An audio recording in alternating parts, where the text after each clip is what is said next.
ಎಸ್ಆರ್ಕಾರ್ news ವಾಹಿನಿಗೆ ಸ್ವಾಗತ.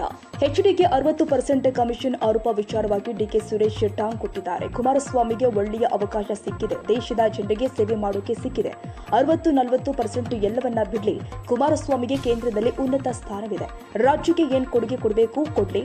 ರಾಜ್ಯಕ್ಕೆ ಸಿಗಬೇಕಾದ ಪಾಲಿನ ಬಗ್ಗೆ ಯೋಚನೆ ಮಾಡಲಿ. ರಾಜ್ಯಕ್ಕೆ ಒಳಿತನ್ನ ಮಾಡಲಿ. ಶನಿವಾರ ಭಾನುವಾರ ಬರೋದು, ಆರೋಪ ಮಾಡೋದು ಇದೆಲ್ಲವನ್ನ ಅವರು ಬಿಟ್ಟು ಬಿಡ್ಲಿ. ಅಭಿವೃದ್ಧಿಯ ಚಿಂತನೆಯನ್ನ ಮಾಡಲಿ ಎಂದು ಕುಮಾರಸ್ವಾಮಿ ಆರೋಪಕ್ಕೆ ಮಾಜಿ ಸಂಸದ ಡಿಕೆ ಸುರೇಶ್ ಟಾಂಗ್ ಕೊಟ್ಟಿದ್ದಾರೆ.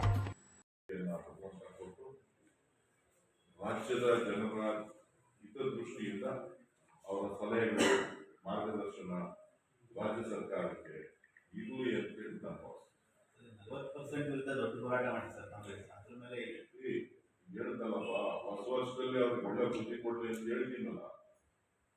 60%, 40% ಎಲ್ಲ ಬಿಟ್ಟು ಜನ ನಿರೀಕ್ಷೆ ಮಾಡ್ತಾ ಇರೋದೇನನ್ನ, ಕುಮಾರಸ್ವಾಮಿ ಅವರಿಗೆ ಅಧಿಕಾರ ಇಲ್ಲ ಅಂತಲ್ಲ, ಕುಮಾರಸ್ವಾಮಿ ಅವರಿಗೂ ಅಧಿಕಾರ ಇದೆ. ಕೇಂದ್ರದಲ್ಲಿ ಬಹಳ ಉನ್ನತವಾದಂತಹ ಸ್ಥಾನವನ್ನು ಅವರು ಗಳಿಸಿದ್ದಾರೆ. ಈ ದೇಶಕ್ಕೆ ಸೇವೆ ಮಾಡ್ತಾರೆ. ಅದರಲ್ಲಿ ಅವರು ರಾಜ್ಯಕ್ಕೆ ಕೊಡುಗೆಗಳು ಏನನ್ನ ಕೊಡಬೇಕು ಅನ್ನೋದ್ರ ಬಗ್ಗೆ ಚಿಂತನೆಯನ್ನು ರಾಜ್ಯ ಸರ್ಕಾರಕ್ಕೆ ಸಿಗಬೇಕಾದಂತಹ ಪಾಲುಗಳನ್ನು,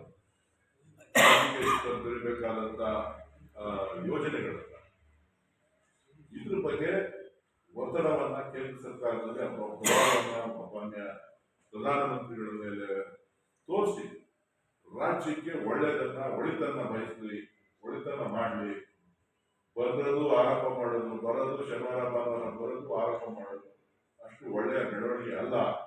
ಚುನಾವಣೆಗಳೆಲ್ಲ ಬಹಳ ದೂರ ಇದೆ. ಆ ಸಂದರ್ಭದಲ್ಲಿ ಆರೋಪಗಳು, ಪ್ರತ್ಯಾರೋಪಗಳು ನಡೀಲಿ. ನಾನು ಬಯಸ್ತಾ ಇರೋದು ಒಬ್ಬ ನಾಯಕರಿಂದ ಅಭಿವೃದ್ಧಿಯ ಚಿಂತನೆಗಳು.